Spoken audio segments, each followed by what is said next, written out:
The first USS Ericsson was the second torpedo boat built for the United States Navy.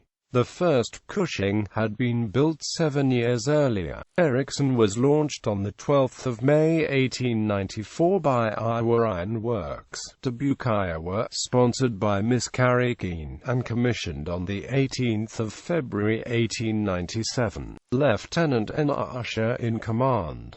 Service history. Pre-Spanish-American War. On 18 May 1897, Ericsson arrived at Newport, Rhode Island, her home port. Through the summer months, she cruised New England waters for trials and training, instructing regular and reserve officers in torpedo tactics. She left Newport on 18 September for a cruise to Annapolis, Norfolk, Wilmington, Charleston, Savannah, and several ports in Florida, arriving at Key West on the last day of the year. This was to be her base for operations in the Caribbean during the next 7 months. Spanish-American War. As war with Spain approached, Ericsson patrolled the Florida Keys, intensified her training operations, and carried messages for the increasing number of the fleet present in the area. She continued this duty after the opening of the war, then on the 22nd of April 1898 began a blockade patrol between Havana and Key West. She joined the fleet at Santiago, Cuba the 20th of June, and during the Battle of Santiago de Cuba on the 3rd of July, was in the thick of the fight, firing on the Spanish fleet. As the defeated Spanish ships blazed and threatened to explode, Ericsson played a leading part in the rescue efforts through which men of the U.S. Navy that day showed the courage, skill, and determination as clearly as they had in the fighting. She laid herself alongside the Spanish cruiser Vizcaya, ignoring the fact that the Spanish ship's ammunition was already exploding, and that flames were firing the loaded guns.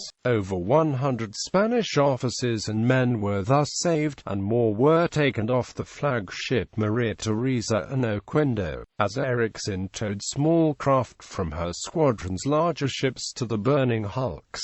Post-war fate. Ericsson patrolled off Cuba through mid-August 1898, and on the 23rd of August arrived at New York, where she was decommissioned on the 21st of September and laid up. In December 1900, she was returned to commission, still in reserve, then sailed for Norfolk, Virginia, where on the 6th of March 1901 she was assigned to the reserve torpedo flotilla. In October 1908, she moved to Charleston Navy Yard, where she was decommissioned on the 5th of April 1912 and later sunk in ordnance tests.